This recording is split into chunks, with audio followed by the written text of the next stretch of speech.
Punjabi radio च वैसे सुन रहे सारे ਸਰੋਤਿਆਂ ਨੂੰ ਬਲਵਿੰਦਰ ਕੌਰ ਵੱਲੋਂ ਪਿਆਰ ਭਰੀ ਸਤਿ ਸ਼੍ਰੀ ਅਕਾਲ। ਤੇ ਸਰੋਤੇ ਪ੍ਰੋਗਰਾਮ ਖਬਰ ਤੇ ਨਜ਼ਰ ਪ੍ਰੋਗਰਾਮ ਦੇ ਵਿੱਚ ਸਾਡੇ ਨਾਲ ਜੁੜਨਗੇ ਮੈਂਟੂ ਗੁਰਸਰੀਆ ਜੀ, ਦੱਸਣਗੇ ਪੰਜਾਬ ਦੇ ਵਿੱਚ ਕੀ ਕੁਛ ਹੋ ਰਿਹਾ, ਪੰਜਾਬ ਤੋਂ ਬਾਹਰ ਹੋਰ ਦੇਸ਼ ਦੇ ਵਿੱਚ ਕੀ ਕੁਛ ਹੋ ਰਿਹਾ, ਉਹਨਾਂ ਤੋਂ ਖਬਰਸਾਰ ਲਵਾਂਗੇ ਇਸ ਪ੍ਰੋਗਰਾਮ ਦੇ ਵਿੱਚ। ਸਾਡੇ ਨਾਲ ਜੁੜ ਚੁੱਕੇ ਨੇ ਮੈਂਟੂ ਗੁਰਸਰੀਆ ਜੀ, ਸਤਿ ਸ਼੍ਰੀ ਅਕਾਲ, ਸਵਾਗਤ ਹੈ ਜੀ। ਸ਼ੁਕਰੀਆ ਜੀ, ਸਾਰਿਆਂ ਨੂੰ ਸਤਿ ਸ਼੍ਰੀ ਅਕਾਲ ਜੀ।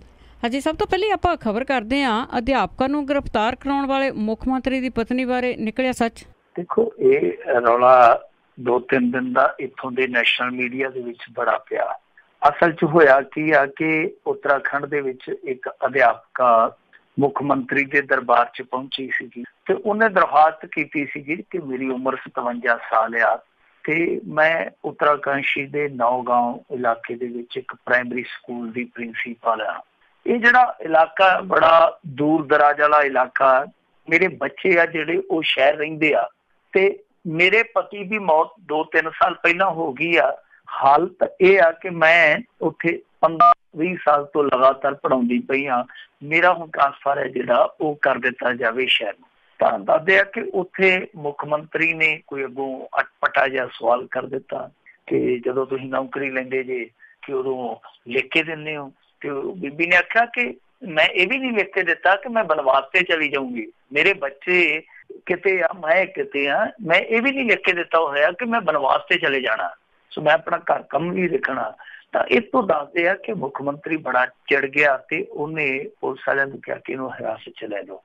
ਉਸ ਅਧਿਆਪਕਾ ਨੂੰ ਨਾ ਸਿਰਫ ਹਿਰਾਸਤ 'ਚ ਲਿਆ ਗਿਆ ਬਲਕਿ ਸ਼ਾਂਤੀ ਭੰਗ ਕਰਨ ਦੇ ਤਹਿਤ ਪੁਲਿਸ ਨੇ ਉਹਦਾ ਚਲਾਨ ਵੀ ਕਰ ਦਿੱਤਾ, ਮਤਲਬ ਕਿ ਉਹਦੀ ਅਰੈਸਟ ਵੀ ਪਾ ਦਿੱਤੀ। ਹਾਲਾਂਕਿ ਸ਼ਾਮ ਨੂੰ ਸਿਟੀ ਮੈਜਿਸਟ੍ਰੇਟ ਨੇ ਉਹਦੀ ਜ਼ਮਾਨਤ ਜਿਹੜੀ ਸੀ ਉਹ ਮਨਜ਼ੂਰ ਕਰ ਲਈ ਤੇ ਚਲੋ ਉਹ ਬੀਬੀ ਰਿਹਾ ਹੋ ਗਈ। ਪਰ ਇਸ ਤੋਂ ਬਾਅਦ ਰੌਲਾ ਸ਼ੁਰੂ ਹੋਇਆ ਕਿ ਕੀ ਮੁੱਖ ਮੰਤਰੀ ਨੇ ਸਹੀ ਕੀਤਾ ਜਾਂ ਮੁੱਖ ਮੰਤਰੀ ਨੇ ਗਲਤ ਕੀਤਾ। ਹਾਲੇ ਇਹ ਰੌਲਾ ਚੱਲਦਾ ਹੀ ਪਿਆ ਸੀਗਾ ਕਿ ਮੁੱਖ ਮੰਤਰੀ ਤਰਵਿੰਦਰ ਸਿੰਘ ਰਾਵਤ ਦੀ ਪਤਨੀ ਸੁਨੀਤਾ ਯਾਦਵ ਬਾਰੇ ਖੁਲਾਸਾ ਹੋ ਗਿਆ ਕਿ RTI ਦੇ ਜ਼ਰੀਏ ਕਿ ਇਹ ਬੀਬੀ ਆਪ, ਕਿਉਂਕਿ ਜਿਹੜੀ ਅਧਿਆਪਕਾ ਗ੍ਰਿਫਤਾਰ ਕੀਤੀ ਗਈ ਆ ਉਹਨੂੰ ਨਿਯਮਾਂ ਦਾ ਇਹਨਾਂ ਨੇ ਹਵਾਲਾ ਦਿੱਤਾ ਕਿ ਤੂੰ ਉਸ ਜ਼ਿਲ੍ਹੇ ਦੇ ਵਿੱਚ ਐਡਜਸਟ ਆ ਤਾਂ ਹੁਣ ਤੈਨੂੰ ਉੱਥੋਂ ਬਦਲ ਕੇ ਦੂਜੇ ਥਾਂ ਤੇ ਨਹੀਂ ਲਿਆਂਦਾ ਜਾ ਸਕਦਾ। ਤਾਂ ਇਹਦੀ ਪਤਨੀ ਬਾਰੇ ਖੁਲਾਸਾ ਹੋਇਆ ਕਿ ਪਿਛਲੇ 22 ਸਾਲਾਂ ਤੋਂ ਉਹ ਇੱਕੋ ਹੀ ਸਕੂਲ ਦੇ ਵਿੱਚ ਨੌਕਰੀ ਕਰਦੀ ਪਈ ਆ। ਔਰ ਕਮਾਲ ਦੀ ਗੱਲ ਹੈ ਕਿ ਉਹਦੀ ਪ੍ਰਮੋਸ਼ਨ ਵੀ ਹੋਈ ਇਸ ਦੌਰਾਨ, ਨੌਕਰੀ ਦੇ ਦੌਰਾਨ, ਪਰ ਬਾਵਜੂਦ ਇਸ ਦੇ ਉਹਦਾ ਸਟੇਸ਼ਨ ਹੈ ਜਿਹੜਾ ਉਹ ਨਹੀਂ ਬਦਲਿਆ ਗਿਆ। ਸੋ ਇੱਕ ਪਾਸੇ ਆਪਦੀ ਉਹਦੀ ਪਤਨੀ ਮੁੱਖ ਮੰਤਰੀ ਦੀ ਜਿਹੜੀ ਆ ਉਹ ਇੱਕੋ ਹੀ ਸਕੂਲ ਦੇ ਵਿੱਚ ਲਗਾਤਾਰ 22 ਸਾਲ ਤੋਂ ਆ ਤੇ ਦੂਸਰੇ ਪਾਸੇ ਇੱਕ ਅਧਿਆਪਕਾ ਜਿਹੜੀ ਲਗਭਗ 1 ਦਹਾਕਾ 1.5 ਦਹਾਕਾ ਬਹੁਤ ਦੂਰ ਦਰਾਜ ਵਾਲੇ ਇਲਾਕੇ 'ਚ ਬਿਤਾ ਚੁੱਕੀ ਆ। ਜੇ ਉਹਨੇ ਮੰਗ ਕੀਤੀ ਆ ਕਿ ਮੈਨੂੰ ਘਰ ਦੇ ਲਾਗੇ ਘੱਲ ਦਿਓ, ਮੇਰੇ ਜਵਾਕਾਂ ਦੇ ਲਾਗੇ ਘੱਲ ਦਿਓ, ਤਾਂ ਉਲਟਾ ਉਹਨੂੰ ਗ੍ਰਿਫਤਾਰ ਕਰਵਾ ਦਿੱਤਾ ਜਾਂਦਾ। ਸੋ ਇਹ ਆਪ ਹੀ ਅੰਦਾਜ਼ਾ ਲਾ ਲਓ ਤੁਸੀਂ ਕਿ ਇੱਥੋਂ ਦੇ ਜਿਹੜੇ ਮੋਹਤਬਾਰ ਆ, ਇੱਥੋਂ ਦੇ ਜਿਹੜੇ ਸਿਆਸੀ ਰਹਿਬਰ ਆ, ਉਹ ਕਿਸ ਤਰ੍ਹਾਂ ਦੀ ਸੋਚ ਦੇ ਮਾਲਕ ਹੈ। ਸੋ ਉਸ ਅਧਿਆਪਕਾ ਪ੍ਰਤੀ ਕਾਫੀ ਲੋਕਾਂ ਦਾ ਮੈਂ ਕਹੂੰਗਾ ਕਿ ਇੱਕ ਝੁਕਾਅ ਹੋ ਰਿਹਾ। ਦੂਸਰਾ, ਉਹਦੇ ਲਈ ਹਮਦਰਦੀ ਲੋਕਾਂ ਵੱਲੋਂ ਪ੍ਰਗਟਾਈ ਜਾ ਰਹੀ ਹੈ, ਪਰ ਇਸ ਮਾਮਲੇ ਤੇ ਇਸ ਮੁੱਖ ਮੰਤਰੀ ਦੀ ਬਹੁਤ ਜ਼ਿਆਦਾ ਆਲੋਚਨਾ ਹੁੰਦੀ ਪਈ ਹੈ ਕਿ ਇਹਨੇ ਬਹੁਤ ਗਲਤ ਕੀਤਾ। ਬਿਲਕੁਲ ਜੀ, ਭਾਰਤ ਦੇ ਵਿੱਚ ਹੀ ਜਿਹੜੇ ਪੋਲੀਟੀਕਲ ਲੀਡਰ ਆ ਇਸ ਤਰ੍ਹਾਂ ਦੇ ਆ। ਤੇ ਅੱਗੇ ਆਪਣੇ ਅਕਾਲ ਤਖਤ ਦੇ ਦੂਰ ਅੰਦੇਸ਼ ਜਥੇਦਾਰਾਂ ਦੀ ਗੱਲ ਕਰੀਏ ਤਾਂ ਉਹਨਾਂ ਨੇ ਬਲਾਤਕਾਰੀਆਂ ਲਈ ਗੋਲੀ ਮੰਗੀ। ਦੇਖੋ, ਗੋਲੀ ਇਹਨਾਂ ਨੇ ਕੋਈ ਮਿੱਠੀ ਗੋਲੀ ਨਹੀਂ ਮੰਗੀ, ਟੌਫੀ ਨਹੀਂ ਮੰਗੀ। ਇਹ ਕਹਿੰਦੇ ਆ ਕਿ ਪਿੱਤਲ ਵਾਲੀ ਗੋਲੀ ਦੇ ਦਿਓ, ਮਤਲਬ ਕਿ ਬਲਾਤਕਾਰੀ ਆ ਜਿਹੜੇ ਉਹਨਾਂ ਨੂੰ ਮੌਤ ਦੀ ਸਜ਼ਾ ਦੀ ਇਹਨਾਂ ਨੇ ਮੰਗ ਕੀਤੀ ਆ। ਤੇ ਜਿਹੜੀ ਆ ਪਿੱਛੇ ਜੇ ਪੰਜਾਬ ਸਰਕਾਰ ਨੇ ਕੁਛ ਮਾਮਲਿਆਂ ਦੇ ਵਿੱਚ ਸਜ਼ਾਏ ਮੌਤ ਮੁਕਰਰ ਕੀਤੀ ਆ, ਇਹਦਾ ਸਵਾਗਤ ਵੀ ਕੀਤਾ। ਸੋ ਗਿਆਨੀ ਗੁਰਬਚਨ ਸਿੰਘ ਜੀ ਹੋਰਾਂ ਨੇ ਕਿਹਾ ਕਿ ਦੇਖੋ, ਦੋਸ਼ੀਆਂ ਨੂੰ ਮੌਤ ਦੀ ਸਜ਼ਾ ਦੇਣ ਦਾ ਐਲਾਨ ਇੱਕ ਸ਼ਲਾਘਾਯੋਗ ਕਦਮ ਹੈ ਜਿਹੜਾ ਆ ਪਿੱਛੇ ਜੇ ਕੈਪਟਨ ਸਰਕਾਰ ਨੇ ਚੱਕਿਆ। ਔਰ ਦੂਸਰੇ ਪਾਸੇ ਉਹਨਾਂ ਨੇ ਕਿਹਾ ਕਿ ਜਿਹੜੇ ਬਲਾਤਕਾਰ ਦੇ ਦੋਸ਼ੀ ਆ ਇਹਨਾਂ ਨੂੰ ਗੋਲੀ ਮਾਰ ਦੇਣੀ ਚਾਹੀਦੀ। ਇਹ ਹੁਣ ਇਹਨਾਂ ਦਾ ਆਪਣਾ ਜਾਤੀ ਨਜ਼ਰੀਆ ਹੈ।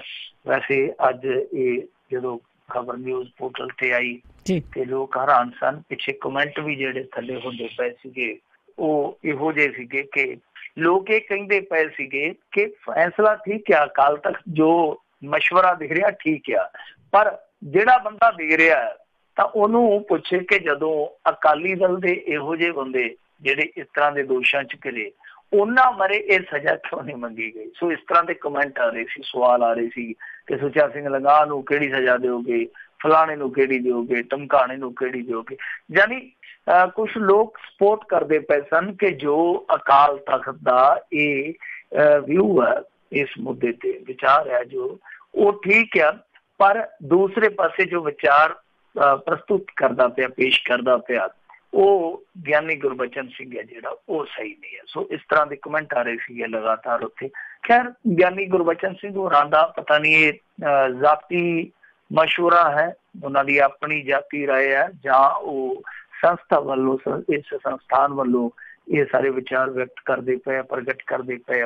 पर ज्ञानी गुरबचन सिंह को शायद ये नहीं पता कि इत्थे किसी दे मंगिया किसी को कोई सजा नहीं मिलती। सारा कुछ है जिहड़ा विधि विधान के मुताबिक चलता, संविधान के मुताबिक चलता।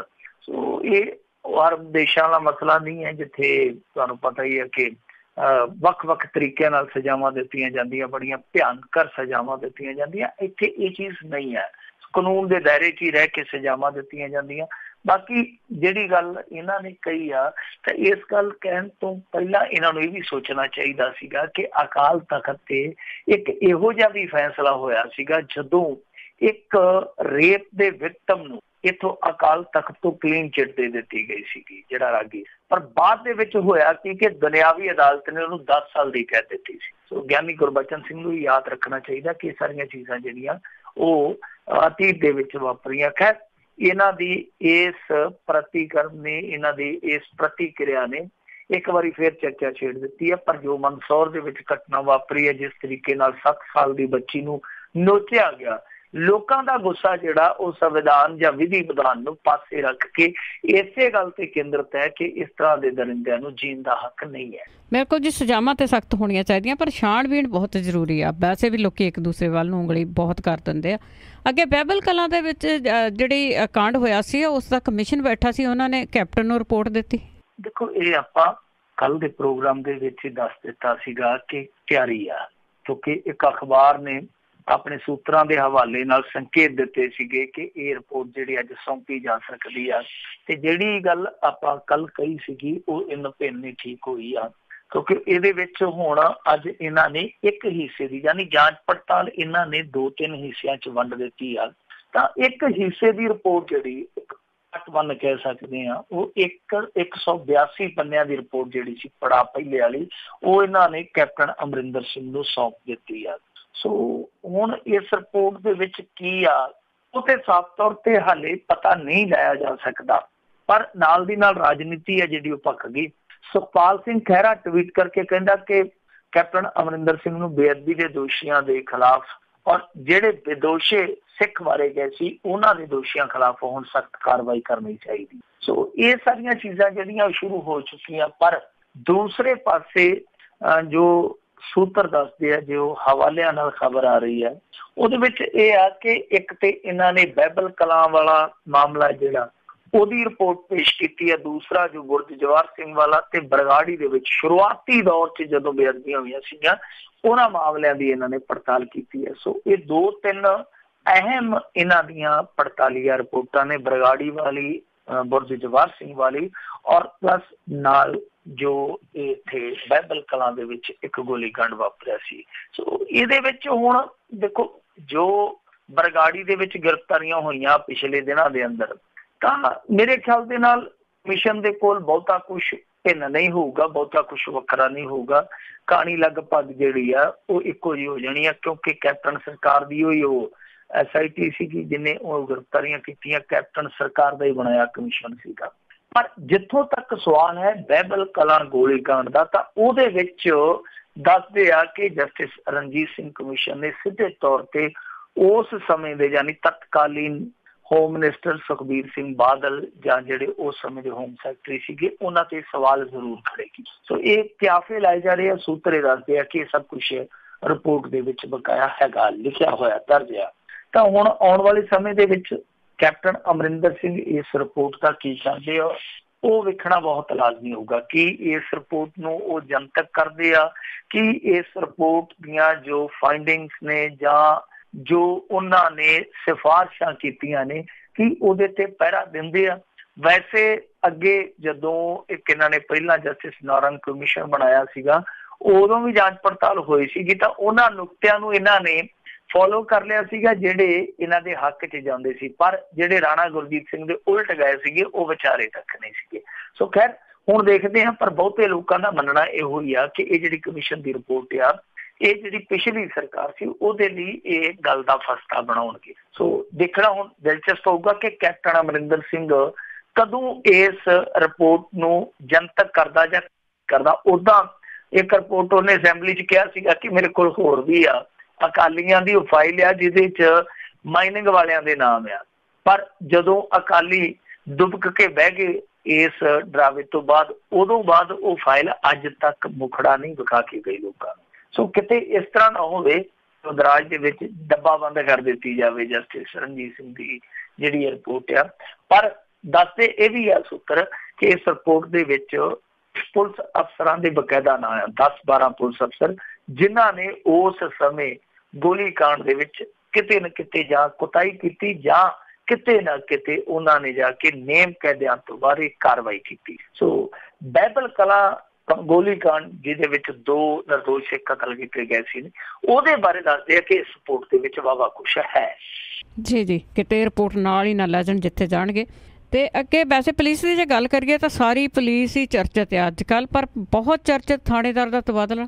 ਦੇਖੋ ਇਹ ਜਿਹੜਾ ਬਹੁਤ ਚਰਚਿਤ ਥਾਣੇਦਾਰ ਆ ਸੁਲਤਾਨਪੁਰ ਲੋਧੀ ਦਾ SHO ਸਰਬਜੀਤ ਸਿੰਘ, ਜਿਹਦਾ ਤਬਾਦਲਾ ਕਰਕੇ ਉਹਨੂੰ ਮੇਰੇ ਖਿਆਲ ਦੇ ਨਾਲ ਲਾਈਨ ਦੇ ਵਿੱਚ ਭੇਜ ਦਿੱਤਾ ਗਿਆ, ਪੁਲਿਸ ਲਾਈਨ ਦੇ ਵਿੱਚ, ਤੇ ਉਹਦੀ ਜਗ੍ਹਾ ਤੇ ਕੋਈ ਆਇਆ ਇੰਸਪੈਕਟਰ ਸੁਰਜੀਤ ਸਿੰਘ ਪੱਤੜ। ਇਹ ਬਦਲੀ ਤਾਂ ਚੱਲੀ ਆ ਕਿਉਂਕਿ ਥੋੜੇ ਦਿਨ ਪਹਿਲਾਂ, ਲਾ ਲਓ ਕਿ 2-3 ਦਿਨ ਪਹਿਲਾਂ ਹੀ ਰਾਣਾ ਗੁਰਜੀਤ ਨੇ ਇੱਕ ਇੰਟਰਵਿਊ ਦੇ ਵਿੱਚ ਸਿੱਧੇ ਤੌਰ ਤੇ ਇਸ ਥਾਣੇਦਾਰ ਦਾ ਨਾਂ ਲਿਆ ਸੀਗਾ ਕਿ ਮੈਂ ਇਹਦੀ ਸ਼ਿਕਾਇਤ ਉੱਚ ਅਧਿਕਾਰੀਆਂ ਨੂੰ ਕੀਤੀ ਪਰ ਮੇਰੀ ਸੁਣਵਾਈ ਕੋਈ ਨਹੀਂ ਹੋਈ। ਸੋ ਇਹਦੇ ਤੇ ਸਰਕਾਰ ਜਿਹੜੀ ਉਹ ਕਾਫੀ ਬੈਕਫੁੱਟ ਤੇ ਆ ਗਈ ਯਕਦਮ ਹੀ, ਕਿਉਂਕਿ ਹਮਲੇ ਸ਼ੁਰੂ ਹੋ ਗਏ। ਅਕਾਲੀਆਂ ਨੇ ਤੇ ਕੈਪਟਨ ਅਮਰਿੰਦਰ ਸਿੰਘ ਦਾ ਅਸਤੀਫਾ ਤੱਕ ਮੰਗ ਲਿਆ ਸੀਗਾ।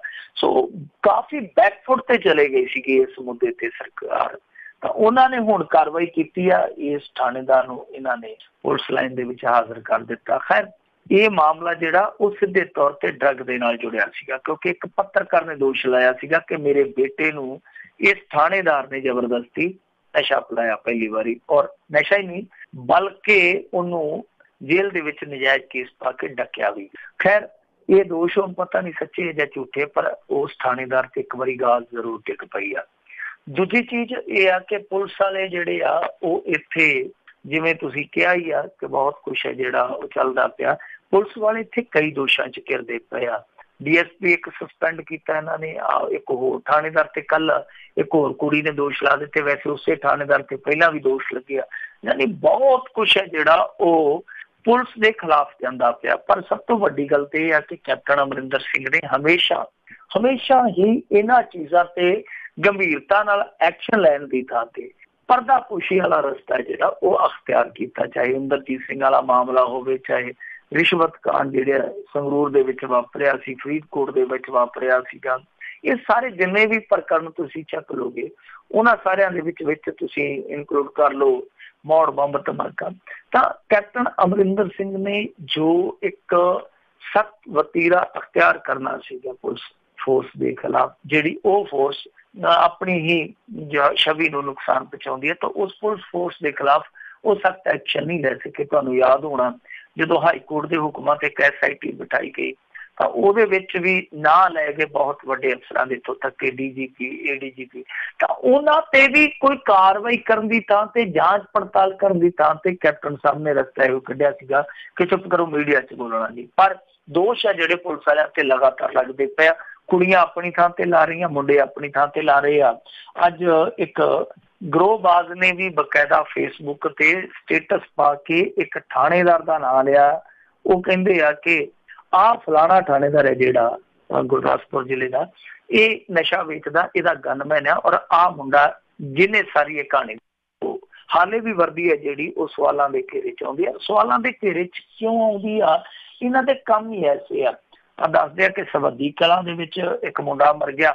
ਮੁੰਡੇ ਦੀ ਮੌਤ ਓਵਰਡੋਜ਼ ਨਾਲ ਹੋਈ ਸੀਗੀ ਤੇ ਸਰੰਜ ਉਹਦੇ ਕੋਲ ਸਭ ਕੁਛ ਪਿਆ ਸੀ, ਪਰ ਬਾਵਜੂਦ ਇਸ ਤੇ ਪੁਲਿਸ ਨੇ ਚੱਕ ਕੇ 174 ਦੀ ਕਾਰਵਾਈ ਕਰ ਦਿੱਤੀ। ਤੇ ਜਦੋਂ ਪਿੰਡ ਵਾਲਿਆਂ ਨੂੰ ਪਤਾ ਲੱਗਿਆ ਕਿ ਮਾਮਲਾ ਤੇ ਅਸਲ ਦੇ ਵਿੱਚ ਵਧੇਰੇ ਮਿਕਦਾਰ 'ਚ ਨਸ਼ਾ ਲੈਣ ਦਾ, ਤਾਂ ਉਹਨਾਂ ਨੇ ਰੌਲਾ ਪਾ ਲਿਆ ਕਿ ਤੁਸੀਂ ਕਿਵੇਂ ਕਹਿ ਰਹੇ ਹੋ ਕਿ ਜਿਹੜਾ ਇਹ ਜਵਾਕ ਆ ਜਾਂ ਜਿਹੜਾ ਇਹ ਮੁੰਡਾ ਇਹ ਮਰਿਆ ਸਧਾਰਨ ਮੌਤ, ਨੈਚੁਰਲੀ ਮੌਤ। ਤਾਂ ਉਸ ਤੋਂ ਬਾਅਦ ਦੱਸਦੇ ਆ ਕਿ ਉੱਥੇ ਫਿਰ ਫੂਲਕਾ ਸਾਹਿਬ ਵੀ ਪਹੁੰਚ ਗਏ, ਹੋਰ ਵੀ ਲੀਡਰ ਪਹੁੰਚ ਗਏ ਤੇ ਮਾਮਲਾ ਗਰਮਾ ਗਿਆ। ਸੋ ਪੁਲਿਸ ਦਾ ਕੰਮ ਕੀ ਆ ਕਿ ਜੋ ਵਾਪਰਿਆ ਉਹਦੀ ਸਹੀ ਰਿਪੋਰਟ ਕਰੇ।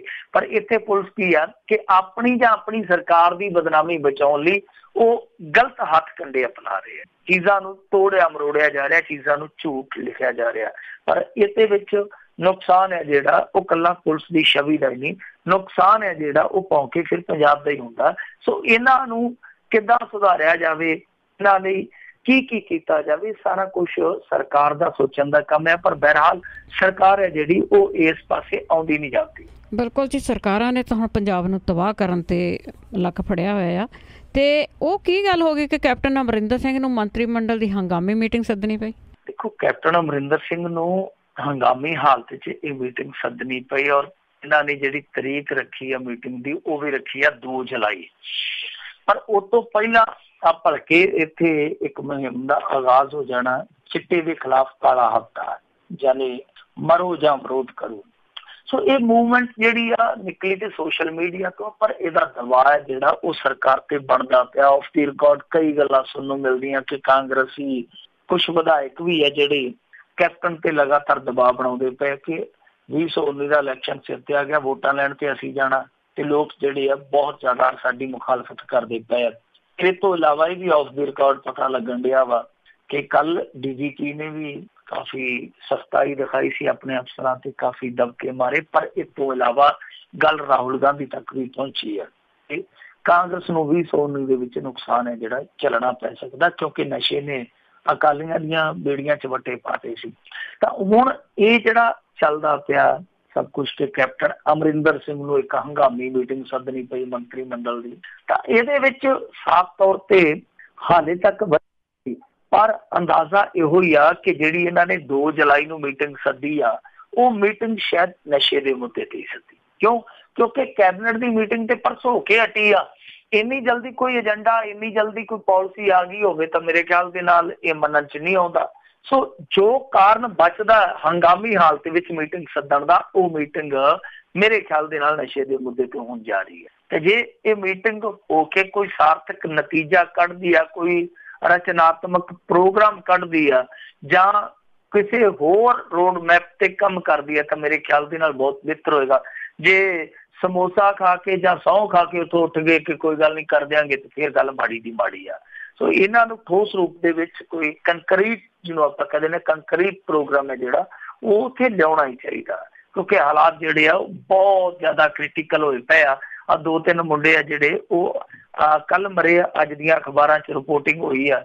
ਅੱਜ ਵੀ ਜਿਵੇਂ ਮੈਂ ਤੁਹਾਨੂੰ ਕਿਹਾ ਸਵਾਦੀ ਕਲਾਂ ਵਾਲਾ ਮਾਮਲਾ ਸਾਹਮਣੇ ਆ ਗਿਆ, ਹੁਣ ਪੰਜਾਬ 'ਚੋਂ ਪਤਾ ਨਹੀਂ ਕੱਲ ਨੂੰ 2-3 ਹੋਰ ਨਿਕਲ ਆਉਣ, ਕੋਈ ਯਕੀਨ ਨਾਲ ਨਹੀਂ ਕਹਿ ਸਕਦੇ। ਸੋ ਇਹ ਜਿਹੜਾ ਸਾਰਾ ਕੁਝ ਚੱਲਦਾ ਪਿਆ, ਕੈਪਟਨ ਅਮਰਿੰਦਰ ਸਿੰਘ ਨੂੰ ਜਿਹੜੀ ਪਹਿਲੀ ਕੈਬਨਿਟ ਦੀ ਮੀਟਿੰਗ ਹੋਈ ਆ ਉਹਦੇ ਵਿੱਚ ਹੀ ਇਹ ਮੁੱਦਾ ਵਿਚਾਰ ਲੈਣਾ ਚਾਹੀਦਾ ਸੀਗਾ, ਪਰ ਕੈਪਟਨ ਅਮਰਿੰਦਰ ਸਿੰਘ ਨੇ ਉੱਥੇ ਅਣਗੌਲਿਆ ਕੀਤਾ ਇਸ ਮੁੱਦੇ ਨੂੰ। ਪਰ ਜਦੋਂ ਇਹ ਮੁੱਦਾ ਹੁਣ ਇਹਨਾਂ ਲਈ ਤਰ੍ਹਾਂ ਦੀਆਂ ਬੇੜੀਆਂ ਬਣਦਾ ਜਾ ਰਿਹਾ ਤਾਂ ਉਦੋਂ ਇਹਨਾਂ ਨੇ ਮੀਟਿੰਗ ਸੱਦ ਲਈ। ਖੈਰ ਹੁਣ ਮੀਟਿੰਗ ਦੇ ਵਿੱਚ ਦੇਖਦੇ ਆ ਕਿਸ ਤਰ੍ਹਾਂ ਦਾ ਫੈਸਲਾ ਕਰਦੇ ਆ, ਪਰ ਫੈਸਲੇ ਦੀ ਘੜੀ ਆਈ ਪਈ ਆ। ਜੋ ਵੀ ਫੈਸਲਾ ਕਰਨਾ ਇਹਨਾਂ ਨੇ ਤਾਂ ਉਹ ਜਲਦੀ ਕਰ ਲੈਣ, ਕਿਉਂਕਿ ਨਹੀਂ ਤੇ ਫਿਰ ਜਨਤਾ ਜਿਹੜੀ ਉਹ ਆਪਣੇ ਫੈਸਲੇ ਸੁਣਾਉਣ ਲਈ ਤੁਹਾਨੂੰ ਪਤਾ ਹੀ ਹੈ ਕਿ ਕਾਹਲੀ ਬਹੁਤ ਪਈ ਹੋਈ ਹੈ। ਬਿਲਕੁਲ ਜੀ, ਜਨਤਾ ਨੂੰ ਵੀ ਜ਼ਰੂਰ ਕੁਛ ਨਾ ਕੁਛ ਸਟੈਂਡ ਲੈਣਾ ਚਾਹੀਦਾ ਕਿ ਆਪਣੇ ਫੈਸਲੇ ਆਪ ਕਰੇ।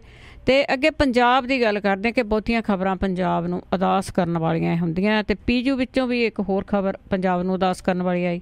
ਦੇਖੋ, PU ਦਾ ਮਸਲਾ ਇਹ ਆ ਕਿ ਇਹ ਯੂਨੀਵਰਸਿਟੀ ਹੈ ਜਿਹੜੀ ਪੰਜਾਬ ਯੂਨੀਵਰਸਿਟੀ ਆ, ਬੜੇ ਲੰਮੇ ਸਮੇਂ ਤੋਂ ਇੱਕ ਆਰਥਿਕ ਸੰਕਟ ਦੇ ਨਾਲ ਜੂਝਦੀ ਪਈ ਆ। ਮਸਲਾ ਹਾਈ ਕੋਰਟ ਤੱਕ ਵੀ ਗਿਆ।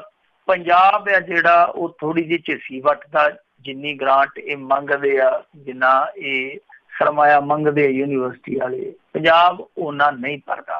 ਫਿਰ ਕੇਂਦਰ ਦੀ ਗੱਲ ਕਰ ਲਈਏ ਤਾਂ ਕੇਂਦਰ ਤੋਂ ਵੀ ਜਿਹੜੀ ਇਮਦਾਦ ਇਹਨਾਂ ਨੂੰ ਆਉਂਦੀ ਆ ਉਹ ਵੀ ਇੰਨੀ ਨਹੀਂ ਆਉਂਦੀ ਜਿੰਨੇ ਨਾਲ ਇਹਨਾਂ ਦਾ ਜਿਹੜਾ ਇਹ ਸੰਕਟ ਹੈ ਦੂਰ ਹੋ ਜਾਏ, ਜਿਹਨੂੰ ਆਪਾਂ ਇੱਕ ਫਾਈਨੈਂਸ਼ੀਅਲ ਕ੍ਰਾਈਸਿਸ ਕਹਿੰਦੇ ਆ। ਇਹ ਮਾਮਲਾ ਜਿਹੜਾ ਉਹ ਆਪਣੀ ਥਾਂ ਤੇ ਸੀਗਾ, ਪਰ ਹੋਇਆ ਕੀ ਆ ਕਿ ਕੁਝ ਸਮਾਂ ਪਹਿਲਾਂ ਇਹਨਾਂ ਨੇ ਇੱਕ ਪ੍ਰਸ਼ਾਸਨਿਕ ਸੁਧਾਰ ਕਮੇਟੀ ਬਣਾਈ ਸੀਗੀ। ਤਾਂ ਉਹ ਸੁਧਾਰ ਕਮੇਟੀ ਜਿਹੜੀ ਸੀਗੀ ਉਹਨੇ ਇਹ ਵੇਖਣਾ ਸੀਗਾ ਕਿ ਕਿਵੇਂ ਖਰਚੇ ਘਟਾਏ ਜਾ ਸਕਦੇ ਜਾਂ ਕਿਹੜੀਆਂ ਚੀਜ਼ਾਂ ਜਿਹੜੀਆਂ ਸੁਧਾਰ ਦੇ ਰੂਪ 'ਚ ਇੰਪਲੀਮੈਂਟ ਕੀਤੀਆਂ ਜਾ ਸਕਦੀਆਂ। ਪਰ ਹੁਣ ਪਤਾ ਇਹ ਲੱਗਦਾ ਪਿਆ ਕਿ ਇਹਨਾਂ ਨੇ ਜਿਹੜੀ ਇੱਕ ਰਿਪੋਰਟ ਤਿਆਰ ਕੀਤੀ ਸੀਗੀ, ਜਿਹੜੇ ਨਾਮਜ਼ਦ ਮੈਂਬਰ ਸੀਗੇ ਪ੍ਰਸ਼ਾਸਨਿਕ ਸੁਧਾਰ ਕਮੇਟੀ ਦੇ, ਉਹਨਾਂ ਨੇ ਜਿਹੜੀ ਸਿਫਾਰਿਸ਼ ਕੀਤੀ ਸੀ ਮੁੱਢਲੇ ਤੌਰ ਤੇ ਇੱਕ ਇਹ ਸੀਗੀ ਕਿ ਸੈਨੇਟ ਲਈ ਨਾਮਜ਼ਦ ਮੈਂਬਰਾਂ ਦੀ ਗਿਣਤੀ ਜਿਹੜੀ ਉਹ 36 ਤੋਂ ਘਟਾ ਕੇ 8 ਕਰ ਦਿੱਤੀ ਜਾਵੇ ਤੇ ਜਿਹੜੇ ਸੈਂਡੀਕੇਟ ਆ ਉਹਨਾਂ ਦੀ ਗਿਣਤੀ 7 ਹੋ ਜਾਣੀ। ਸੋ ਇਹ ਸਾਰਾ ਕੁਛ ਹੈ ਜਿਹੜਾ ਉਹ ਇਹਨਾਂ ਨੇ ਸਿਫਾਰਿਸ਼ ਦੇ ਰੂਪ ਦੇ ਵਿੱਚ ਦਿੱਤਾ ਸੀਗਾ। ਤਾਂ ਬਹੁਤ ਜਲਦੀ ਹੁਣ ਇੱਕ ਫੈਸਲਾ ਵੀ ਆ ਗਿਆ। ਫੈਸਲਾ ਇਹ ਆਇਆ ਕਿ ਆਮ ਤੌਰ ਤੇ ਜਿਹੜਾ ਸਾਡਾ ਮੁੱਖ ਮੰਤਰੀ ਹੁੰਦਾ ਕਿ ਸੈਨੇਟ ਦੇ ਵਿੱਚ, ਉਹ ਮੁੱਖ ਮੰਤਰੀ ਹੀ ਬਾਹਰ ਕੀਤਾ ਜਾ ਰਿਹਾ। ਹਾਲਾਂਕਿ ਉਹਦੇ ਨਾਲ ਮੁੱਖ ਮੰਤਰੀ ਦੇ ਨਾਲ, ਕਿਉਂਕਿ ਸ਼ੁਰੂ ਤੋਂ ਰਵਾਇਤ ਆ, 2 ਮੇਰੇ ਖਿਆਲ ਨਾਲ ਵਿਧਾਇਕ ਵੀ ਹੁੰਦੇ ਆ। ਸੋ ਉਹ ਜਿਹੜਾ ਇੱਕ ਸਾਡਾ ਚੀਫ ਮਿਨਿਸਟਰ ਹੁੰਦਾ, ਦੂਸਰਾ ਨਾਲ ਜਿਹੜੇ 2 ਵਿਧਾਇਕ ਹੁੰਦੇ ਆ, ਪਲੱਸ ਇੱਕ ਐਜੂਕੇਸ਼ਨ ਮਿਨਿਸਟਰ ਹੁੰਦਾ। ਤਾਂ ਇਹਨਾਂ ਸਾਰਿਆਂ ਨੂੰ ਸੈਨੇਟ ਦੇ ਵਿੱਚੋਂ ਬਾਹਰ ਕੀਤਾ ਜਾ ਰਿਹਾ ਔਰ ਬਹਾਨਾ ਇਹ ਬਣਾਇਆ ਜਾ ਰਿਹਾ ਕਿ ਜਿਹੜੀ ਉਹ ਪ੍ਰਸ਼ਾਸਨਿਕ ਸੁਧਾਰ ਕਮੇਟੀ ਦੀ ਰਿਪੋਰਟ ਸੀਗੀ ਉਹਦੇ ਮੁਤਾਬਕ ਅਸੀਂ ਸਿਫਾਰਿਸ਼ਾਂ ਲਾਗੂ ਕਰਨ ਜਾ ਰਹੇ ਹਾਂ। ਪਰ ਹੁਣ ਇਹ ਠੀਕ ਆ ਕਿ ਇਹਨਾਂ ਨੇ ਗਿਣਤੀਆਂ ਮਿਣਤੀਆਂ ਤੇ ਘੱਟ ਕੀਤੀਆਂ, ਪਰ ਜਿਹੜੇ ਚਿੰਤਕ ਨੇ ਉਹ ਇਸ ਗੱਲ ਤੋਂ ਕਿਤੇ ਨਾ ਕਿਤੇ ਖਫਾ ਆ ਕਿ ਅਸਲ ਦੇ ਵਿੱਚ ਪੰਜਾਬ ਯੂਨੀਵਰਸਿਟੀ ਨੂੰ ਪੰਜਾਬ ਦੇ ਹੱਥ ਚੋਂ ਖੋਹਣ ਲਈ ਇਹ ਸਾਰਾ ਕੁਛ ਕੀਤਾ ਜਾ ਰਿਹਾ ਹੈ। ਸੋ ਚਿੰਤਾ ਜਿਹੜੀ ਉਹ ਆਪਦੀ ਥਾਂ ਤੇ ਆ, ਕਿਉਂਕਿ ਵੈਸੇ ਵੀ ਇਹਨਾਂ ਨੇ ਪਹਿਲਾਂ ਕੋਸ਼ਿਸ਼ ਕੀਤੀ ਸੀਗੀ ਕਿ ਇਸ ਯੂਨੀਵਰਸਿਟੀ ਨੂੰ ਕੇਂਦਰੀ ਯੂਨੀਵਰਸਿਟੀ ਸਿਸਟਮ ਦੇ ਤਹਿਤ ਲਿਆਂਦਾ ਜਾਵੇ। ਤਾਂ ਉਦੋਂ ਬਹੁਤ ਵੱਡੇ ਪੱਧਰ ਤੇ ਮੁਖਾਲਫਤ ਹੋਈ ਸੀ, ਵਿਰੋਧ ਹੋਇਆ ਸੀਗਾ। ਪਰ ਹੁਣ ਇੱਕ ਦਫਾ ਫੇਰ ਇਹ ਸਵਾਲ ਉੱਠਣੇ ਇਹ ਆ ਕਿ ਸੈਨੇਟ ਦੇ ਵਿੱਚੋਂ ਮੁੱਖ ਮੰਤਰੀ ਤੋਂ ਲੈ ਕੇ ਸਿੱਖਿਆ ਮੰਤਰੀ ਤੇ 2 ਵਿਧਾਇਕ ਹੈ ਜਿਹੜੇ ਉਸ ਪੰਜਾਬ ਦੇ ਬਾਹਰ ਕੀਤੇ ਜਾ ਰਹੇ, ਜਿਹਦੇ ਨਾਮ ਤੇ ਯੂਨੀਵਰਸਿਟੀ ਆ। ਪਰ ਲੋਕ ਦੱਸਦੇ ਆ ਜਿਹੜੇ ਨੇੜੇ ਤੋਂ ਇਹਨਾਂ ਚੀਜ਼ਾਂ ਤੇ ਅੱਖ ਰੱਖਦੇ, ਉਹ ਕਹਿੰਦੇ ਆ ਕਿ ਇਹਦੇ ਪਿੱਛੇ ਮਨਸ਼ਾ ਭਾਵਨਾ ਜਿਹੜੀ ਉਹ ਸਾਫ਼ ਤੌਰ ਤੇ ਦਿਖਾਈ ਦਿੰਦੀ ਹੈ ਕਿ ਠੀਕ ਨਹੀਂ, ਉਹ ਬਹੁਤ ਡੂੰਘੀ ਤੇ ਬਹੁਤ ਸਾਜ਼ੀ ਲੱਗਦੀ ਆ। ਬਿਲਕੁਲ ਜੀ, ਕਾਫੀ ਟਾਈਮ ਤੋਂ ਰੌਲਾ ਪੈ ਰਿਹਾ ਹੈ ਕਿ ਪੰਜਾਬ ਯੂਨੀਵਰਸਿਟੀ ਇੱਥੋਂ ਪੰਜਾਬ ਤੋਂ ਬਾਹਰ ਹੋਊਗੀ। ਤੇ ਅੱਗੇ SHO ਦੀ ਜੇ ਗੱਲ ਕਰੀਏ ਕਿ ਆਪ ਹੀ ਬਣਿਆ ਸ਼ਿਕਾਇਤ ਕਰਤਾ।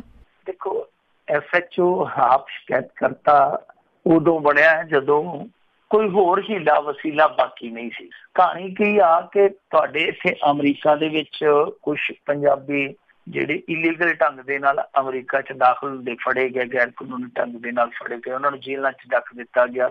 ਇੱਥੋਂ ਰਿਪੋਰਟਾਂ ਨਿਕਲੀਆਂ ਕਿ ਉਹਨਾਂ ਦੇ ਨਾਲ ਅਣਮਨੁੱਖੀ ਵਤੀਰਾ ਕੀਤਾ ਜਾਂਦਾ। ਸਾਡੇ ਇੰਡੀਆ 'ਚ ਵੀ ਰੌਲਾ ਪਿਆ, ਇੱਥੋਂ ਤੱਕ ਅਕਾਲ ਤਖਤ ਨੂੰ ਵੀ ਕਹਿਣਾ ਪਿਆ ਕੇਂਦਰ ਨੂੰ ਕਿ ਭਾਈ ਤੁਸੀਂ ਇਸ ਮਾਮਲੇ 'ਚ ਦਖਲ ਦਿਓ। ਯਾਨੀ ਉਹ ਰਿਪੋਰਟਾਂ ਬਹੁਤ ਵੱਡੇ ਪੱਧਰ ਤੇ ਇੱਥੇ ਆਈਆਂ।